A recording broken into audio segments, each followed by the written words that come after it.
All right, so I am here to do my IEP research notes presentation as it relates to Karina.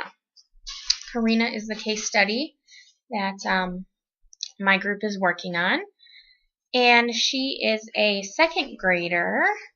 She's 7 years, 7 months, and in my IEP research notes, I chose to focus on some of the categories of disabilities that may pertain to Karina. So we haven't really narrowed a specific one down yet, but looking at some of her test data and results, these are a few that I think may be something we need to look at for Karina. First one is a specific learning disability. A child with a specific learning disability is not dumb or lazy. In fact, most have average or above average intelligence. So that is something that is a myth. In fact, a lot of these children are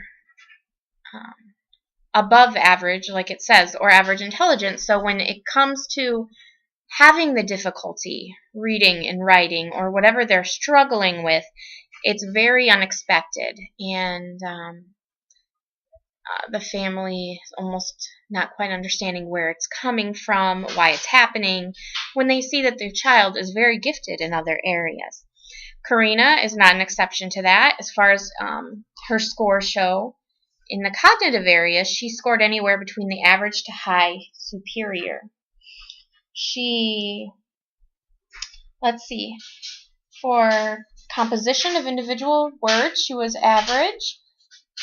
And as far as cognitive efficacy, which is processing information automatically, she was also average. She scored the very superior range for processing information that's placed in the short-term memory. She seems to really have a gifting with her memory, especially short-term. So that was part of her cognitive functioning. Phonologically, she's also average. Part of it is a little on the lower side of average, removing phonological segments, and rhyming, deletion, substitution, and reversal were between, one was 37%, one was 47%. However, it was still in the average range. And her auditory processing was very superior as well.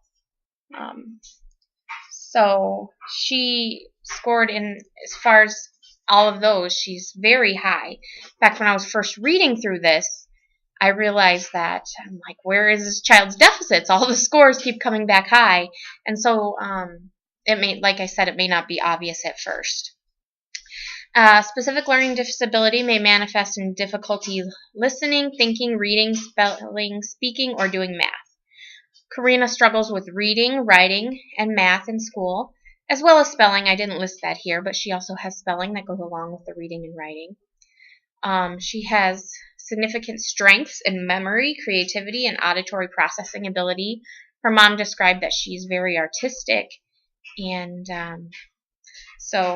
also she described the auditory learning. She's definitely an auditory learner. That's one of Karina's strengths. So I just thought that specific learning disability was a place to definitely start to see if there's a possibility that Karina could have one. And also her older brother, who was 11, was recently diagnosed with a specific learning disability. So since it's been shown that they can be genetically inherited, I thought that that was somewhere we should definitely consider. All right. So, moving on, I want to talk a little bit about dyslexia. Now, my group thought that possibly she could also have some signs of dyslexia. So, dyslexia is, I know we've all done a study into it, but it's an unexpected reading difficulty. It's not a problem with actually seeing the letters, but a problem naming the letters. It's a linguistic problem, not a visual problem. These students are not seeing letters backwards, which is kind of what I always thought, the stereotype is. So Also, this is a problem where the reading is isolated. It's not you don't really see the learning problem across the board in every subject. It's really focused on the reading. And it's a problem decoding, not comprehending. They understand, if you're speaking to them and they're given the information in another way, they should be able to comprehend it just fine. And poor spelling is one of the telltale signs, which was one of the issues with Karina. In fact, her evaluation at the end stated that spontaneous spelling was one of her most pronounced difficulties. So she would switch her B's and her D's, for example, or she'd see a word, or she'd spell a word the way it sounds. She has trouble getting past the actual sounds and,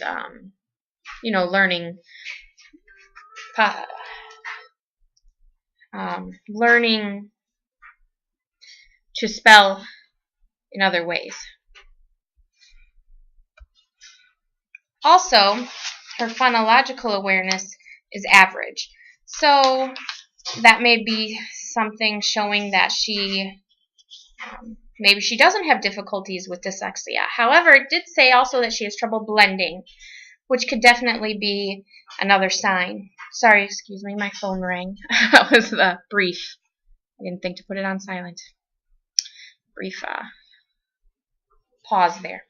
All right, and the last thing I want to talk about is other health impairments. This is because this includes ADHD.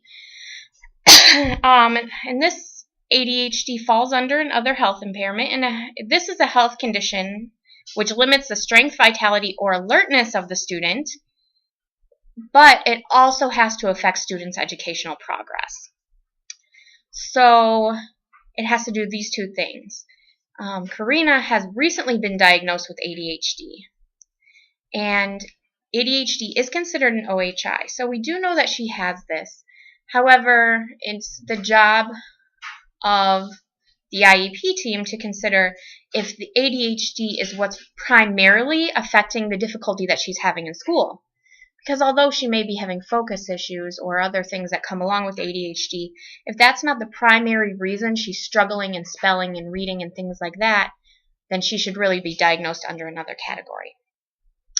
All right. So these are the 3 things I was looking at when I was